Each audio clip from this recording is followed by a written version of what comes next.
My name is Chad Hoover. My name is Brandon Overstreet. My name is Russell Dillon. My name is Alfonso Jack. My name is Lisa Bennett. I'm Jack Snore. Cody Prather here. My name is Matt Ball. My name is Josh Carter. My name is James Bush. My name is Luke Stocking. My name is Jeff Jones. Brian Volpe. My name is Jeff Hodge. My name is Kevin Franklin. My name is Jamie Clancy. My name is Lonnie Ellaby. My name is Randy Howell, and you're listening to the Faith and Fishing Podcast.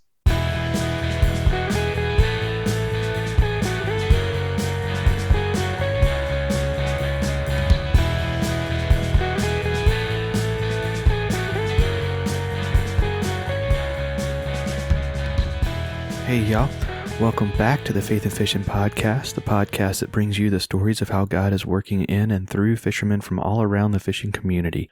As always, I'm your host Cam, and we like to get our episodes started with quick shout outs to Vector Hooks. They've got the best hooks in the business, and they are a great company that takes care of their community and have formed a pretty awesome community within their staff. And to Savior Outdoors, who are there ready to help you get your gear back if it ever spends time in the drink.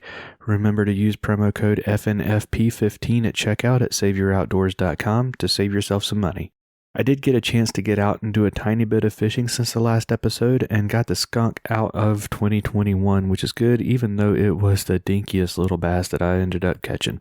So this is the last episode before the baby gets here, and I am both nervous and excited about being a dad. I did get a few interviews recorded so that I have some content to put out there for y'all. But at this point, I'm not exactly sure what the frequency or the consistency will be for putting out new episodes. So bear with me, and we'll find some sort of routine that works. I did want to take this time to say thank you to all who have listened to the podcast, whether you haven't missed an episode or whether this is the first time you've ever listened. It means so much to me that y'all have listened to the show. It's hard to believe that this is the 35th episode, and it won't be too long before we're coming up on a year that the podcast has been running, and we're actually only a few days away from being a year since I started recording interviews. I've really enjoyed it, and I hope that y'all have gotten something out of it too. Alright, so let's get into the episode, and this is a good one. We've got an interview with fellow fishing podcaster Andrew Hayes, host of the Tackle Talk podcast, but first, let's turn on the spotlights and talk about the Bible that we have in this episode's product spotlight.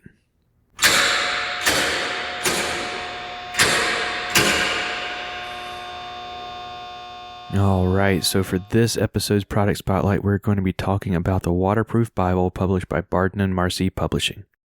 This product is exactly what it sounds like. It's a Bible that's waterproof. And you may be thinking, interesting, a Bible and a waterproof cover. No, this is a waterproof Bible. Yes, even the pages. Founded by outdoor lovers, Bardin Marsee Publishing has given us the waterproof Bible as well as a line of waterproof notebooks.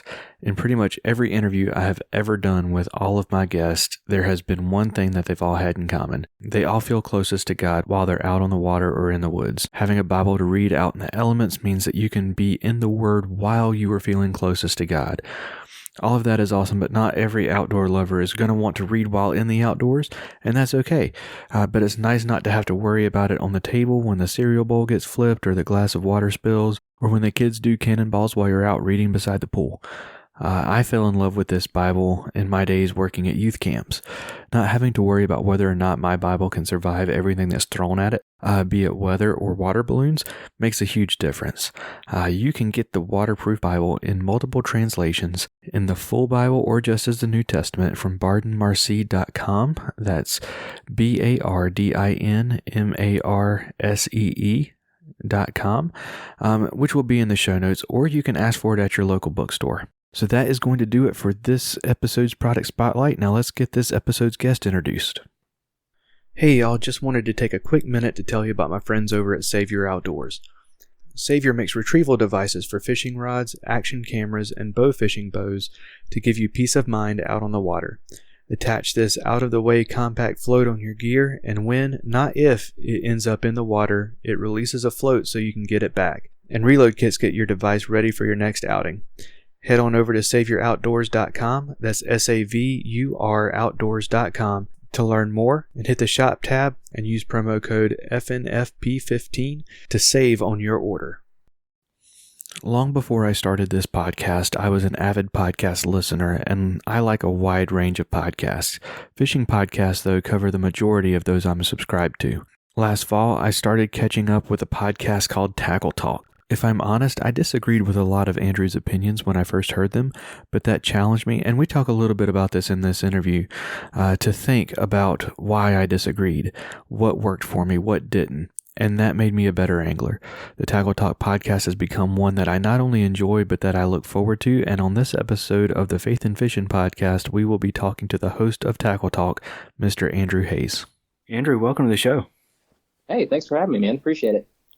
Absolutely. So to get us started off, why don't you go ahead and introduce yourself to our listeners and tell us a little bit about who you are. Yeah. So my name's Andrew Hayes. I live in Dayton, Ohio. And really, like, to figure me out, it's not too hard.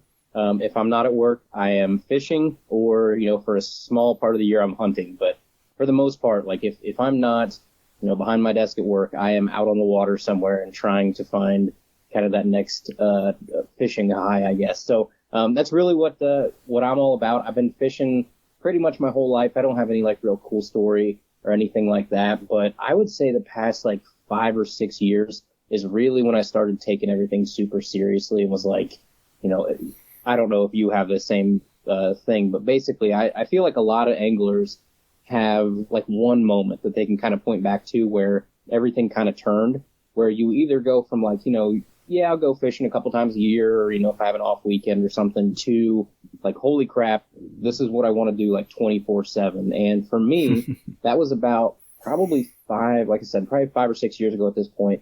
I was crappie fishing. I had a really crummy day at work. I went back to a spot that's really hard to get to. It's public, but not many people really know about it. And I just wanted to get away from everybody, turn off the phone, and kind of just relax. And I went back there with like a 5.6 ultralight crappie rod, little like 16th ounce rooster tails. Like, I'm just going to chuck and wind and catch a couple crappie and call it a day before I go home. And probably 4th or 5th cast that day, I hooked what was easily the biggest bass I've ever seen in my entire life. It was just over 6 pounds on a 5.6 ultralight, probably 8-pound test. And I finally got that fish in after like 10 minutes, and that was like the fish that hooked me. So, ever since then, that's been like my obsession has been, it's kind of I tell people it's my stress relief, it's my decompression. Give me my time on the water, my time in the woods or whatever, and I fully believe it makes me a better person. So that's kind of, real quick on my story. And then about 2 years ago, like shows and podcasts and stuff started getting a little bit of traction. You started seeing some more stuff pop up, and I spend a lot of time in the truck for work. And I'd listen to a bunch of sports shows. And finally one day it clicked. I was like, why don't I look for a fishing show to listen to while I'm in the truck? And I looked, and there were a couple out at that point, but nothing that really kind of piqued my interest or scratched that itch, I guess, that I had, where I was looking for something very specific, short enough that I could consume it on the way to or from work. So like 30 minutes. I was looking for like no nonsense, tips, tricks, educational stuff to really make me a better angler, and kind of, listen to something and consume it and then use what I'd learned the next week out on the lake or something. I'm a nerd, so I love that kind of stuff. And I just couldn't find anything that, was really what I was looking for. And so finally, like one day I was just kind of had that light bulb click where I was like, I can probably do this. Like I know I don't have like a radio voice, and, I look like a 12-year-old. But I was like, I feel like if I took the time and kind of mapped out some thoughts, that I could make a fairly compelling, like 30-minute show. And I started doing it. I think it was I want to say it was the summer or fall of 2019. So probably pushing up on 2 years at this point. And, you know how it goes. The first like couple months or whatever, you're making these shows and no one's really listening. And, but consistency is key. I kept doing it. I was like, I really feel like I have enough valuable stuff to say that people will eventually catch on and will listen. And that's exactly what happened. Probably 6 or 7 months into the show, it really started to take off. It's called the Tackle Talk podcast. It's available anywhere you listen to podcasts. And I found a lot of people that were like me, that were just like, hey, I was looking for something, not getting sponsors crammed down my throat, not, 5 hours long that I can't consume. And I was like, I think it really tapped into a group of people that were kind of being ignored with all the other shows that were out there, just those middle of the road guys that want to learn stuff. And so I've been doing that for about 2 years too, and it's been a really great thing. It's probably the most rewarding thing that I've ever done. Definitely in fishing, maybe in my life, in terms of just the number of people I've got to meet and that have reached out and, you've gotten into the sport or helped or made better. It's like, can't put a price on that. So that's really what I've been up to the past couple of years is really, I'm still fishing like crazy, but I also take, probably half my spare time now and put it into this podcast. And you know how that goes. You're running one too. So you know how much work can go into that. Yeah, for sure, man. And so did you have any kind of like experience with recording and editing and all of that stuff before you got started? So that's actually probably what helped me is I didn't have like traditional experience, I guess, with, voiceover work or anything like that. But throughout my childhood and like probably up until a couple of years back, I'd been in a lot of bands. I'm a very musical person, so like I love playing guitar, bass, mandolin, all kinds of stuff. So I'd been in a couple bands growing up, and that kind of introduced me to, I guess, like the audio engineering side of things, where you kind of, if you're in a band and you don't have a lot of money, you do a lot of stuff yourself. For sure. So I learned how to record. I learned about, all of the mixing and editing and stuff that goes into it. So I think that helped a little bit just in terms of I was able to make my crummy equipment, like my cheap mic and everything, sound better than it probably had any business sounding. But other than that, that's really all the experience I had was, just that kind of music background that I sort of took and was like, all right, I know, how to compress vocals and stuff like that. So that helped a little bit. But other than that, no like traditional background or anything. I hear you. Yeah, I'm kind of in the same boat. I started out with music in terms of recording and stuff too. So cool. What'd you do? I'm a bass player myself. So nice. Harder than people give it credit for. Well, I appreciate that. Yeah, there's a lot of people that just think, and I think guitar players definitely have this thought sometimes. I know I was guilty of it for a while till I picked it up and started playing, but you just kind of have this assumption of like, oh, they're literally just playing like the top string of the power chords and they're just following along with you. It's like, no, it's a lot harder than you realize, especially finger picking and stuff. Like I started out playing with a pick, and then obviously you start to get laughed at for playing with a pick. So I learned how to play the right way, but yeah, way harder than people get credit for. So hats off to you. Yeah, man, and hats off to you for the Tackle Talk podcast, man. I love that podcast. I definitely will say it's made me a better angler, if for no other reason than the times that you say something and I'm like, what? That's crazy. Why would you say that? And then it makes me think, well, why do I think that's crazy? It's because this person said it, and I go out and I have to figure out on my own why this works for me, or why I believe that this works whenever this doesn't, and all of that good stuff. It's definitely made me a better angler. So hats off to you on that show, man. Thank you very much. And that's kind of the fun part is, I don't have like a lot of, one of the things I was very cognizant of from day one is like, I don't want to work with a bunch of little individual brands that then make me, I guess, biased on certain things. So like if I don't like a product, I'm going to say I don't like a product. And if I do like a product, I can say I do. So I don't have my hands tied a whole bunch. So I can kind of go off the wall a little bit and tell people about, what I think. And I don't really have to worry about it too much. And I've always said, like, I think the smart thing to do is to get your information. This applies for fishing. This applies for anything and everything out there, is like get as much information as you can from different outlets. So don't just listen to my podcast or your podcast, right? Listen to 10 or 20 of them, or don't just subscribe to a couple YouTube channels, subscribe to a bunch, and just kind of diversify your information coming in, I guess, because then you do what you did, which is you take all of that and you make your own decisions. And I think that's important to tell people a lot of times, because I think people get so caught up with like sticking with a very few number of information coming in. I guess they get a very biased opinion on a lot of stuff, or they're only hearing one side. And it's like, I think that makes you a smarter person. I think it makes you a better person, is the more information you can consume, the better. So I just like being one of those opinions out there, one of those people you can listen to, I always, I guess, equate it to like having more tools in your tool belt, where I can, talk about for 30 minutes about something. Maybe that gives you a new tool in your tool belt. It doesn't have to be the only tool you use, but it's in there and it's in your back pocket in case you want to use it. So I appreciate you, man. That's the funnest thing to hear ever is someone listening to something that I'm doing in my spare bedroom like a schmuck and everybody. Yeah, man. And another thing is, it's like people will base their whole opinion off of what this person says that they saw on YouTube. But that person is fishing Clear Lake, and I'm in North Carolina, so why is that the end-all be-all for Right. fishing? So, Yep, and that's I guess probably where a little bit of sincerity probably comes through to me is like, I'm fishing in South Central Ohio. Like, if you want to talk about a place that is not a bass mecca in the United States, South Central Ohio, come here and fish and tell me if it doesn't give you an appreciation for wherever else you are in the United States. Because, I mean, just to give you an example, like me and my buddy, we fish tournaments. Like, we'll go fish a Tuesday nighter on our home lake. Our home lake is like an actual, state park lake. It's a big lake. And I would say if there are 20 boats there, I bet 4 or 5 pounds wins it.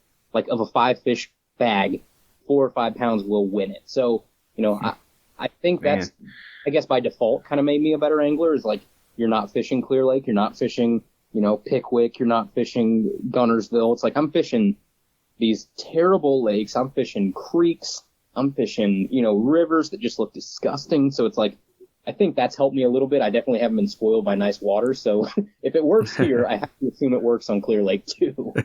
For sure. All right, man. Well, so let's get into it. Yeah. In a nutshell, tell us what it is that you believe in, and tell us what your faith story is. How did you come to believe that?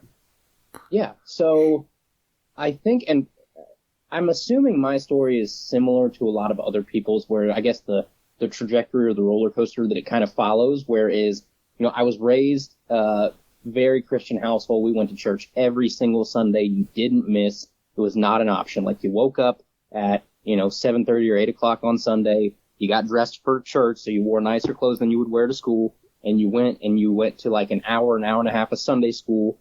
And then after that, you went to the main worship, which was in the big congregation. And that was like another hour and a half. And then you went home and we had lunch with my grandparents. And that was like Sunday ritual for as long as I was alive until I went to college. So I think, first off, I guess being brought up that way is something you don't fully appreciate until you're a little bit older.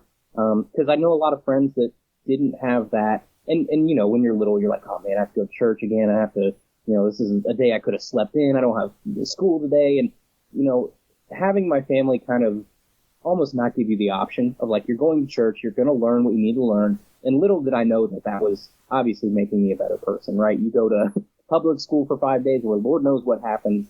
And then, on Sunday, you get kind of a glimpse of a lot of people that are there for one reason only. And it is to worship. It is to, further your faith, and you're around just genuinely good people that care. And I think that in and of itself was a really important thing in my childhood. And then probably the period I'm not proud of is, and I think a lot of people have experienced this at one point or another, but college was a time where I got away from my faith. And I think it was just because my whole schedule, my whole ritual was disrupted. You're put in a brand new place with nobody you know, and you're out on your own. And that 4 years, I definitely, didn't lose my faith or anything. I obviously still believed what I believed and nothing changed, but I definitely wasn't good about showing it, I guess.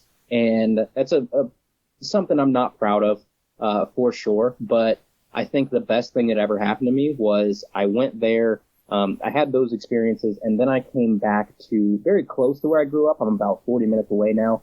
And then you kind of get re-immersed back in that way of life, and you're with the same people that are going to church every Sunday again, and you really kind of get reinvigorated, and you realize, one, how much you missed it, and two, how important it was, and how much more satisfied, I guess, you feel on the inside of coming back to that and not having that, I almost want to call it guilt, I guess, of just not being a good practicing poster child, I guess, for Christianity when I was in college. And now I'm diving back into it more than ever. Obviously with the pandemic and stuff, it was weird. Not, in-person church and stuff was kind of cut off, but it let me, our church from back home started doing a live stream. And now I can tune in every single Sunday, and it feels like I'm back in that same sanctuary where, it all started, and where I found God, where I feel probably most comfortable to him. So even though it's weird that I'm on my couch, and I would like to be there, obviously, it's been really nice. The past couple of years, especially, I started reading the Bible. I made a promise to myself that I was going to sit down. I was going to actually read the Bible. You have this book out there that is obviously the, most popular, most influential book of all time, and we've all read, 300 other books, and we haven't read this one cover to cover. So it's like, why not? So I've started reading the Bible. I started with the New Testament. That was something my grandma told me. She was like, if you're going to read the Bible, start with the New Testament so you will at least, continue to read it. Because once you get past Genesis and stuff in the Old Testament, I tried to read the Old Testament first, and it was definitely tough. So I'm glad I started with the New Testament. It's been enjoyable for me to sit down and not try and speed read through it, but really, read a chapter and digest it and be like, okay, what was this talking about? How does it apply to my life? And it's not a race to go through the pages. So that's kind of my story. Where I'm at now, I feel like, I don't know. I feel like the one thing I'm still a little guilty about, and one thing I feel like I could do better, is still showing in my outward appearance, I guess, and I don't know, making it more known how much my faith is important to me. I think that's something I don't show very often, and I think my excuse is that I don't want to be preachy to people, or I don't want to make people uncomfortable. I'm one of those people that really likes people to like me, and I want to fit in every social situation and stuff, and I'm working on being able to take that step out a little bit and share more with people. I mean, there are probably really close friends I have that have no idea how important my faith is to me, and that's something I want to work on and something I want to get better at. But, my faith is extremely important to me. It's got me through some tough times, and I've really appreciated the, I guess, second coming back to it that has made me appreciate it even more. So that's, I guess, in a Cliff's Notes version, what my faith story is like. Absolutely, man. And to kind of bring it back towards fishing a little bit, have there been any specific times out on the water you can think of that have affected your faith in any way? I can't think of any like specific moments, but I think it's bigger picture. I think it kind of rounds back to what I talked about at the beginning, where I really feel like my time on the water and my time in the woods, I'll put hunting in that too, because I've really fallen in love with that the past couple of years too, is my holy time. Like I never feel closer to, God and closer to my faith than if I am by myself, up in a tree with nature, or I'm by myself on a kayak, 5 miles away from the nearest road, and it's just me and nature. Like that's my time where you shut off your phone, you shut off your email, you're not, talking to anybody. It's really you alone with your thoughts. And I think that's the time that I feel most at peace. I feel closest to my faith, and I think that's really important for me. I know some people feel, closer to it in a church pew. Some people feel closer to it when they're, with their family or in a certain area, or, a certain memory or something. Mine, honest to goodness, is nature. It's being out there, and, fishing and hunting are just kind of a vehicle, I guess, for me to have an excuse to go out there and not just be the weird guy that's standing in the woods by himself. So, for sure. But I really think that's kind of, again, it sounds corny, but it makes me a better person. Getting my time on the water makes me more enjoyable to be around. It gives me hours and hours to contemplate things that I really do need to sit down and think about, and it gives me time to pray, all that stuff. So I just think big picture, my time out there in the water and in the woods and stuff is my, it is my church. It is cliche as that sounds, and I hate that just came out of my mouth. It's true. It's how I feel. So that's, it's, and there have been times, sure, where, I'm thinking of one, for instance, last year, my uncle died, and my uncle loved to fish. And, the next time that I had went out, I hooked the biggest muskie of my entire life, and it was an absolute miracle that we landed it. The circumstances of where it hit, what it was wrapped up in, everything. We had no business landing this fish, and it was right after my uncle died, and we landed that fish against all odds. And it was just one of those things where you step back and you're like, okay, like I needed that. Maybe that wasn't a coincidence, that fish hit the net when it had no business hitting the net. So I don't know, little anecdotal stuff like that, I guess. But big picture, my time on the water is my time to pray. It's my time to feel closest to God, for sure. Absolutely. So this question is one that I always make sure that I ask all of my guests. It's become my favorite of the podcast. But what fishing story or memory means the most to you? Ooh. Man, that's tough. I would say there's a couple for different reasons. So my first one is going to be probably the earliest fishing memory I can remember. And this would have been, so my dad's dad, my grandpa, when they retired, it was always his dream to move down to Florida. He said, I'm as soon as the day that I retire, I will move down to Florida, at least for the winters. And, the day he retired, he came home, he told my grandma, he said, quit your job, we're going to Florida. And she was like, well, I still got, a couple years left, in the school system, whatever. He's like, well, fine, you can stay, but I'm going to Florida. So obviously she cashed in her retirement and, they went down and they, had a mobile home outside of Tavares, which is near the Harris chain down there. So, world famous lakes down there. And, we would always go down there for spring break during, probably elementary school. It probably ended, late elementary school. And we would go down there for a week and they had a mobile home that backed up right to one of the canals that led into one of the Harris chain lakes. And, we would sit back there. It's where I learned to cast the Zebco. It's where I probably caught my first fish if I had to guess. But just the memories there with my grandpa. My grandpa passed away when I was probably 9, probably around there. So 2000, he passed away. So he had ALS. It kind of came out of nowhere. And, looking back at pictures and stuff, I didn't realize how much time we spent fishing out the back of their mobile home and, where they were. And that means a lot to me. There's a couple pictures of me with my grandpa, and some of the only ones that I have are us fishing there. So I think just that in general, that memory that I have, although some of it's a little vague because I was so young, of just fishing there with my grandpa. And that was, some of the best and only time that I really got, with him. So that was important to me.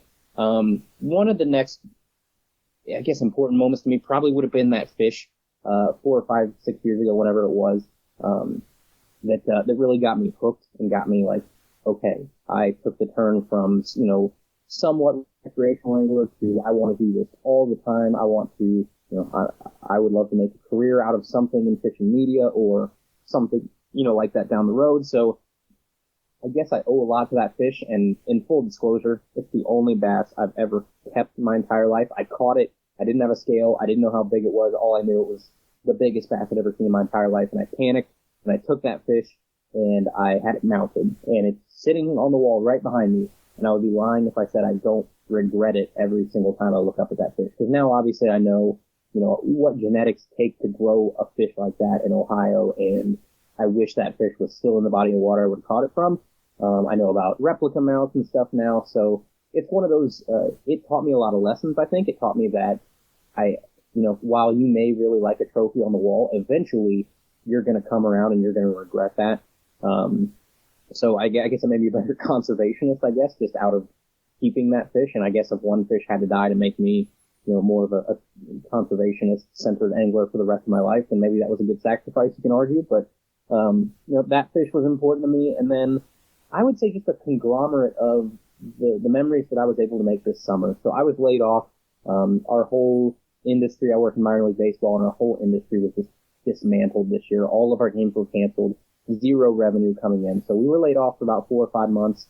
And, it was during the summer, which I guess, as an angler, if you have to be laid off at any time of the year, it's a great time to be laid off. And my dad had just retired like 2 years ago. So we basically spent like a lot of the summer, me and my dad, fishing. And we went back and took him to some creeks around where we grew up, and we spent, days and days just waiting for like, 6 or 7 hours and catching smallmouth on top water every day. And, those are memories that I know for the rest of my life I'll look back on and be, thankful for sure. So I guess well-rounded, I have some memories with my dad that I'm really, really, I cherish. I have the memories with my grandpa back in the day that I am super thankful for. And then obviously the fish did, I guess, kind of lit that spark in me to do this in every waking moment of my free time. For sure. All right, man. Oh man. So I've been blessed to be able to, fish with both of my grandfathers and my granddad and my dad. And all of those memories are definitely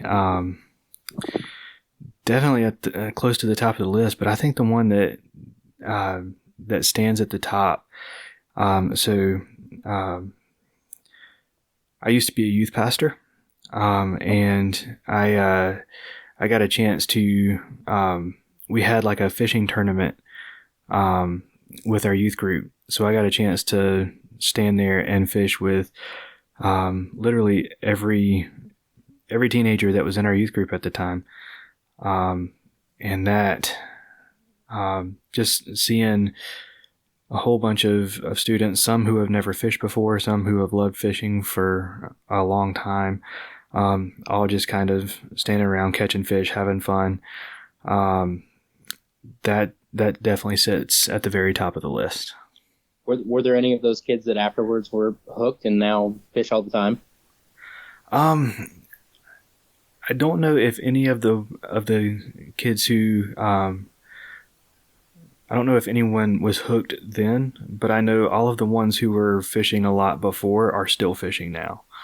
So. And that gets to like a bigger picture thing. I've told people before too that, you know, I think fishing, or find something that works for you, but I think everybody, I feel pretty confident in saying that everybody at some point in their life has to have a vice. And you see some people have some positive vices, and you see people have negative vices, obviously. I think for both of us, it's fairly certain that our faith is a positive vice, but I definitely think fishing has been one for me too. And I think if you can, you know, introduce more people to fishing, you never know who might catch that bug, and then that becomes their addiction, that becomes their, you know, what they obsess over, instead of, you know, some other things, especially as you get older, that could turn into that negative vice. So, you know, I'm a big proponent for introducing anybody and everybody, especially fishing, or especially younger, that you can to fishing, because I think it can fill a void that sometimes people turn to less positive things to fill, if that makes sense. Yeah, for sure. Yeah. So, some of my favorite episodes of your podcast have been the episodes where you talk about New Year's resolutions.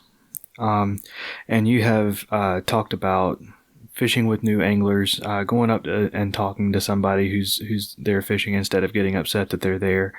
Whenever you're fishing with someone that you've never fished with before, what's your typical conversation centered around? You know, that's fun, because I think a lot of people have, even if it's you know, huge or it's not huge, a lot of people have some sort of social anxiety, I guess, you know, where it's like, oh, if I have to hold a conversation with somebody that I've never met before, it's like, what the heck are we going to talk about?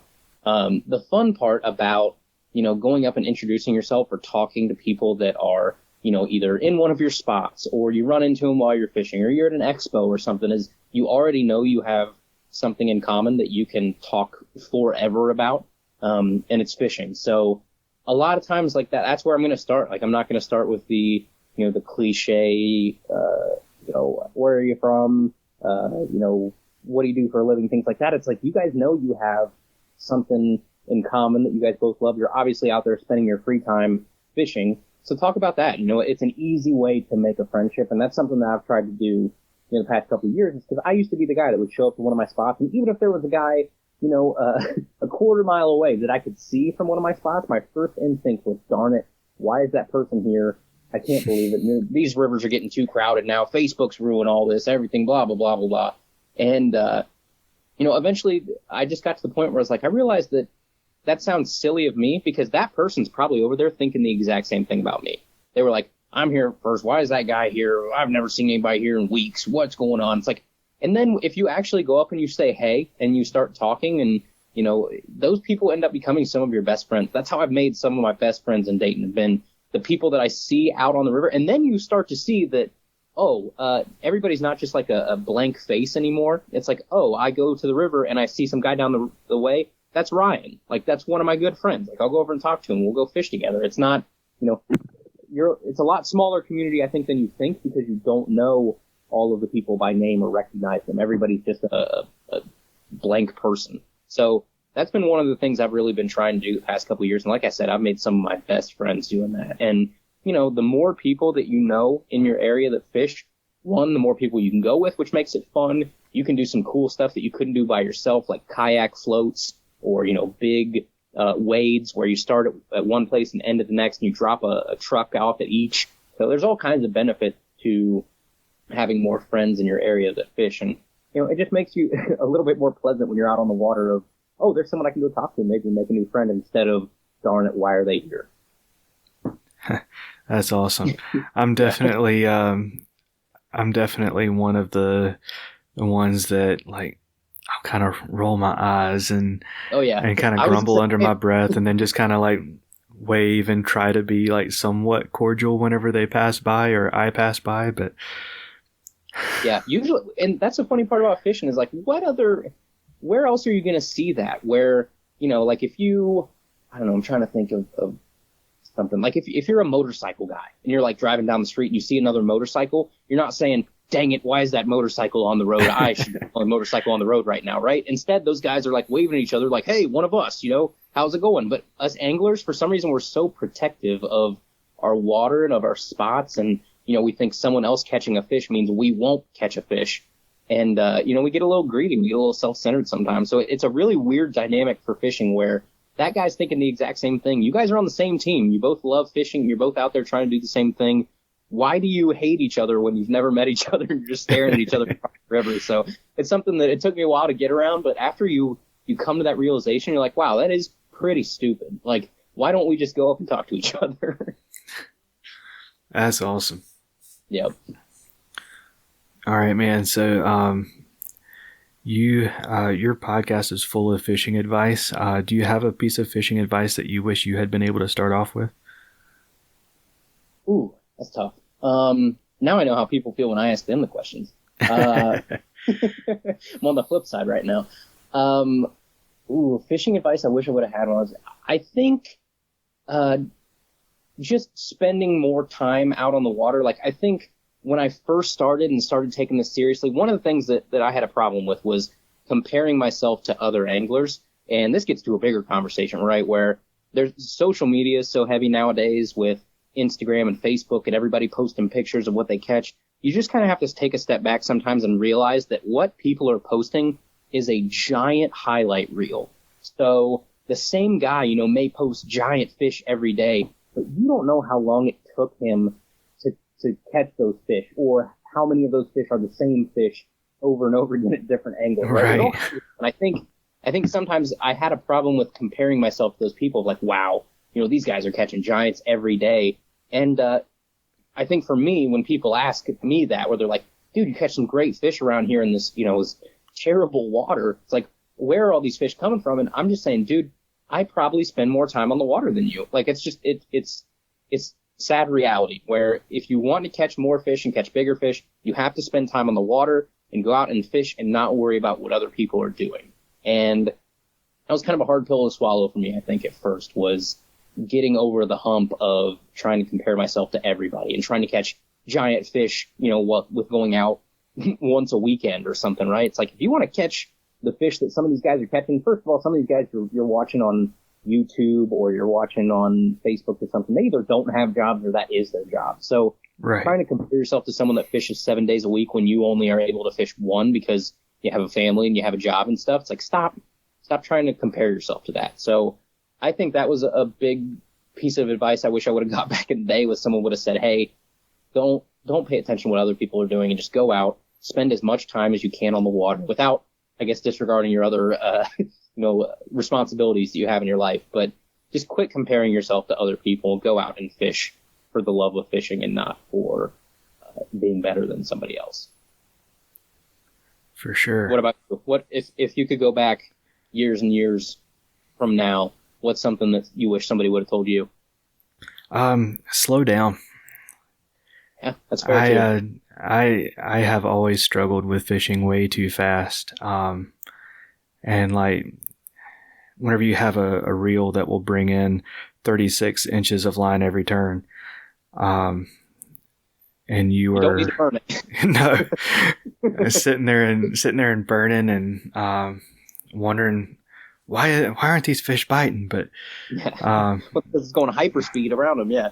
It's like, and there were times where maybe I did get the advice and I just didn't listen, but because I remember times where my first memories of targeting bass with lures was using a Zebco 33 with a Panther Martin. And I remember my dad watching my lure as fish were chasing it and not being able to keep up with it, and telling me, "You got them chasing you. You need to slow down." And it wasn't until probably last year that I really got good at slowing down. Yeah, and that's something that I guess by just the nature of where I live is something that was always, I guess, kind of a necessity here. Like, when you think of Midwest and you think of fishing, you think of slow finesse. I think that's, if someone were to poll people across the country, you think of Midwestern anglers, you think of a net rig. It's, right. We're not throwing, we do throw bigger lures and swim baits and frogs and stuff, but when you think of what works around here and what we're known for, it's slowing down and it's finesse. Now, if you're just talking about some small thing that I wish I would have known 20 years ago, yeah, I wish somebody would have shown me a Ned rig when I was 8. That would have been a game changer. If I didn't have to be 20 years old when I found out about a Ned rig, that would have been fantastic. For sure. All right, man. So with all of my guests, I do a segment. It's pretty self-explanatory. It's called What's Your Favorite? But I'm just going to ask you your favorite in a few different categories. Heck yeah. All right. So to start us off, do you have a favorite scripture? Yeah, it is. And this is one of those things that's if I'm not a tattoo guy, and if you ever looked at me, you would be like, there's no way that guy could pull off a tattoo ever. If you've ever seen a picture of me or something, I look like I'm a 12-year-old. I look like I'm a third the the age that I really am. But I do have one piece of scripture that if I was ever going to get a verse or something tattooed on me, it would be, fear not, for, I am your righteous God. I will uphold you with my mighty right hand. That whole part of, I think it's Isaiah. I should know it if I ever want to get it tattooed on me, I guess, but I'm pretty sure it's in Isaiah. And that whole thing, that's just a mindset that's got me through a lot of tough times, is that idea that, God's not going to throw anything at you that you absolutely cannot handle and, you can get crushed by. He's always going to be there with you. It's kind of like if you're learning to swim for the first time, there's going to be a lifeguard around you. Now, you might have to sink a little bit for that lifeguard to come in and actually save you, but, it's there. That safety net is there, of your faith and of God. And, I think that's a piece of scripture that I've always just kind of murmured to myself whenever I'm having a tough time. Heck yeah. What about a particular story or parable from the Bible? Ooh. That is tough. Favorite parable.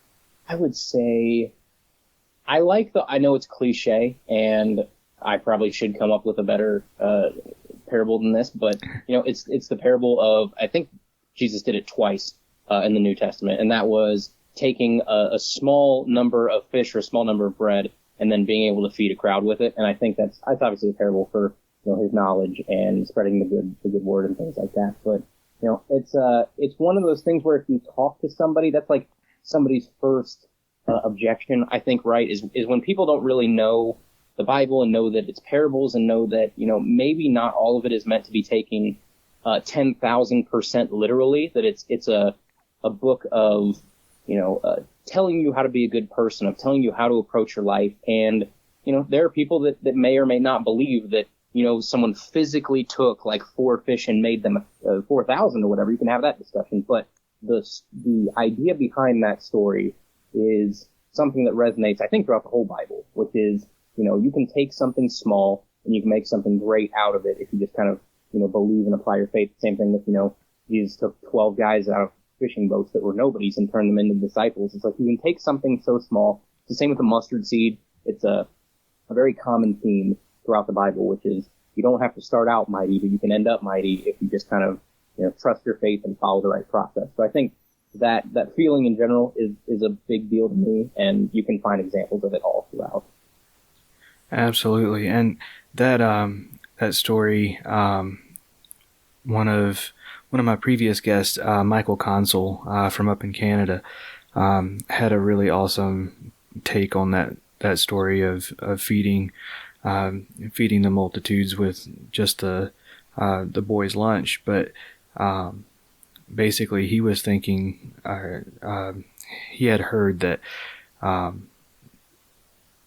trying to remember how he put it here, but it was kind of like he got he asked people for their lunch. The boys shared, and then other people started sharing, and they ended up everybody sharing what they had with each other, and they ended up with extra off of that. So I thought that was a pretty cool take on that story. Yeah, no one's saying what the portions were, right? It's just you guys are you're splitting up and dividing, and like I said, it's making something small into something that can affect a lot of people. Yeah, for sure. So, what's your favorite fish to catch? Ooh, a couple of years ago, if you would have asked me, it would have been smallmouth easy.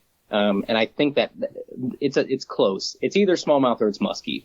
I'm not sure if I would say, maybe I'm just kind of biased and I would say muskie because I've caught so few of them and it's such an adrenaline rush. It'd be tough to overtake smallmouth. Smallmouth are just, do you have smallmouth down there? There are places, I would have to drive a ways to get to them, but there are places that have them. I haven't caught one yet though. Holy moly. I mean, it's true when they say like, I would rather catch like a 2.5 pound smallmouth than I would a 5 pound largemouth. And I 100% mean that. I think a smallmouth fights like 2 to 3 times its weight. I would say pretty comfortably. A strike on top water from a smallmouth versus a largemouth is no question. I mean, that smallmouth is trying to murder whatever you're throwing in the largemouth. Sometimes they'll come up and slurp it or, roll on it or something. A smallmouth is trying to send it into the next dimension when it hits it. So I would say, I guess, gun to my head, smallmouth for sure, but muskie are a close second. I mean, the brute force that those fish exert, granted, they can only do it for a short period of time. You have to be very careful with them, but, just a dinosaur-looking 40 to 45-inch fish with razor-sharp teeth coming up and hitting you both side on a figure 8 that's something the first time it happened, like, it's all I thought about for weeks and weeks and weeks was how cool that was. So smallmouth 1, muskie very close second. Awesome. So what's your favorite fish to fish for then? Definitely not muskie.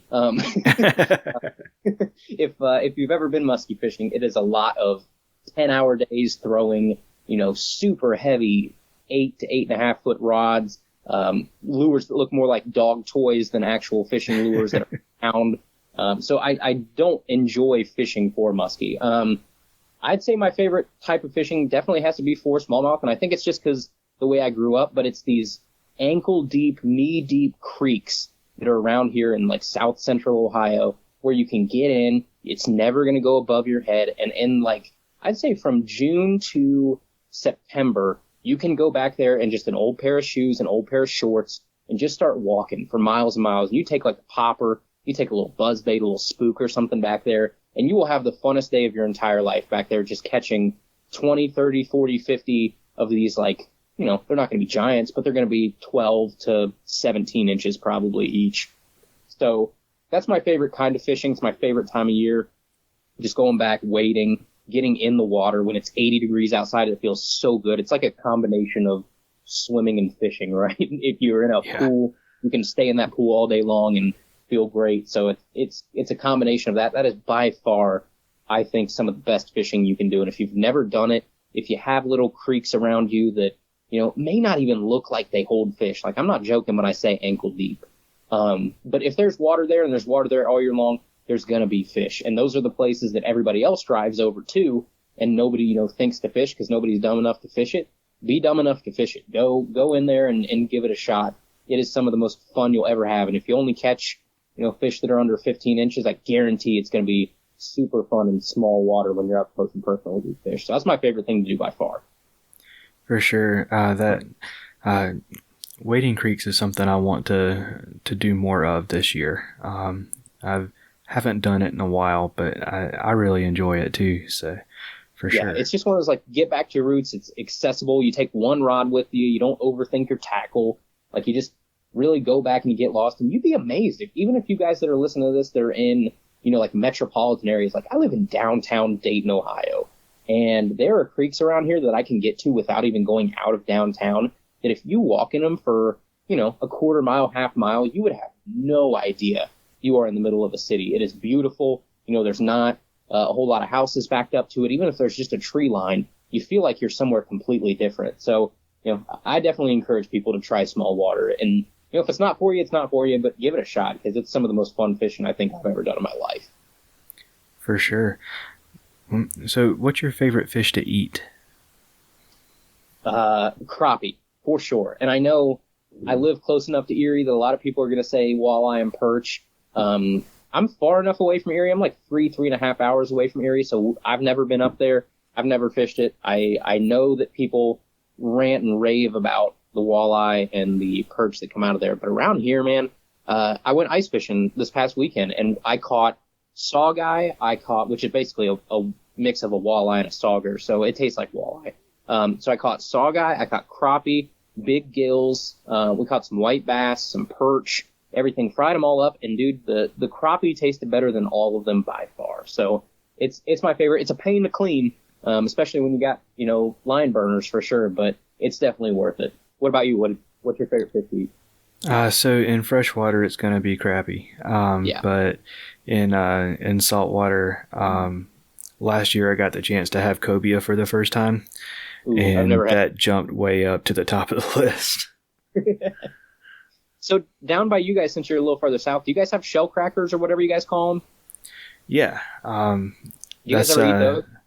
Yeah, I grew up eating those. That was one of the, so my dad was a forest ranger, and he got permission from a lot of different farm ponds and stuff, and one of the ponds was stocked with bass and shellcracker, and there was one day in particular that I remember that it was just, I was catching them on a beetle spin one after another, and these things were far bigger than my hand is now, and we those were pretty good eating. I think we did shake and bake with those. Ooh. But yeah, those were good. I'm a sucker for shake and bake. I love shake and bake. Yeah, man, those were phenomenal. And but while we're on the subject of food, what's your favorite fish and snack? So I'm never gonna go in the boat or in the kayak or anything without a blue Powerade. That's like my. You're never gonna see me without blue Powerade for some reason. It just goes together. And then, honestly, as frustrating as it is sometimes, I think I just like gravitate toward like peanut butter crackers, but it stinks because you put them in your bag or you put them in your boat or whatever, and then you go to eat them halfway through the day and they're all just a bunch of crumbs because you crushed them a billion times. But I mean, 99% of the time, if you see me in a boat or something and you like, just out of the blue say, hey, what do you have to eat and drink with you? It's going to be a blue Powerade and like peanut butter crackers.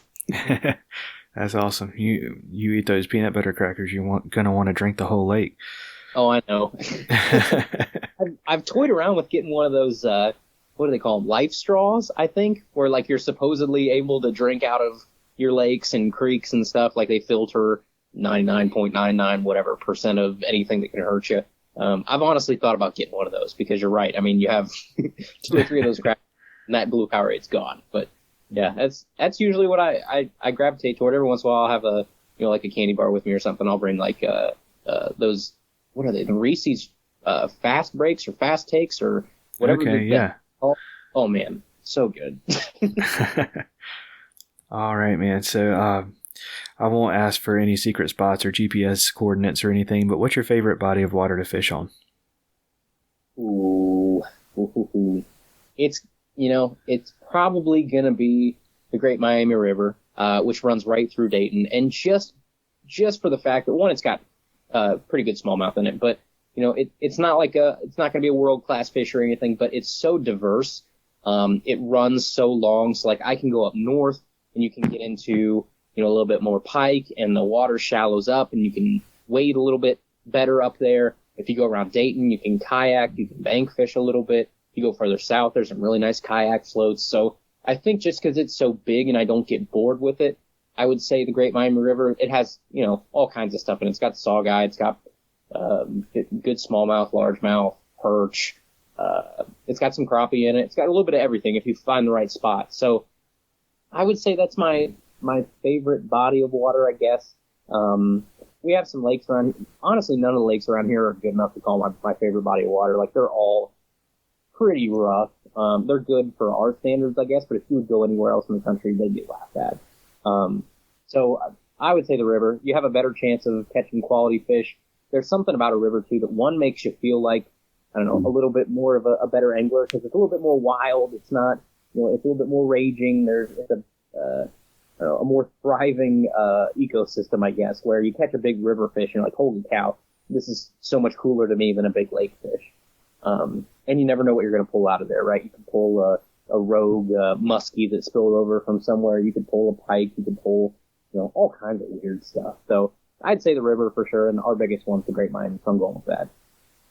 All right. And I don't want you to have to give away too many secrets. And I know this is a moving target for you, but what's your favorite lure to throw?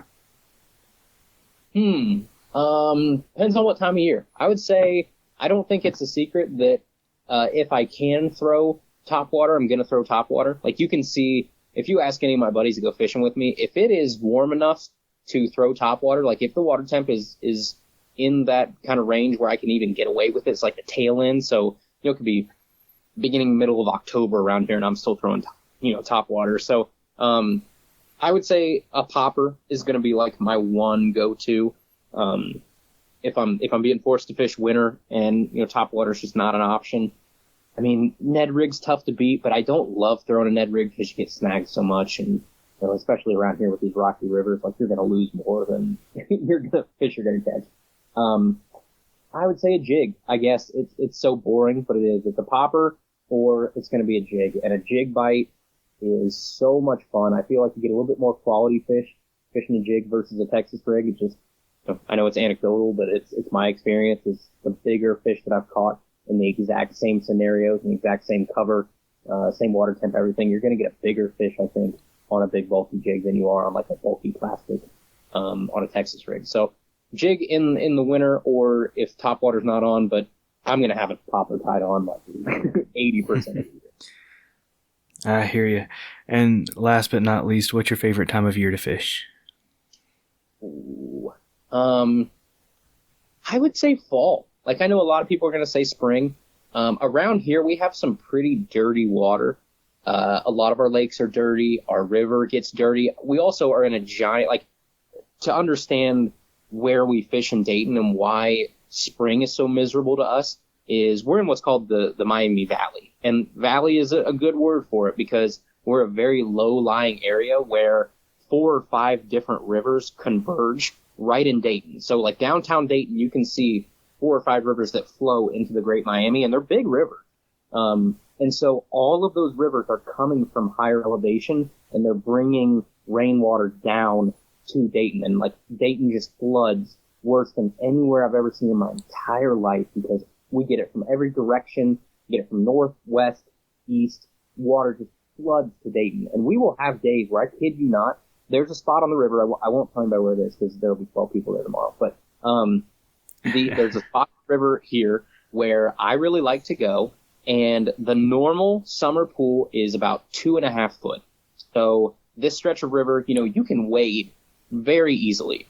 And in the spring, and sometimes in the summer and fall too, but mostly in the spring, we will get multiple days where that river has gone from 2.5 feet to 35 feet. So it is able to swallow a 2 to 3 story building with how much this river goes up because you're in a giant valley, in a giant gorge almost. That's crazy.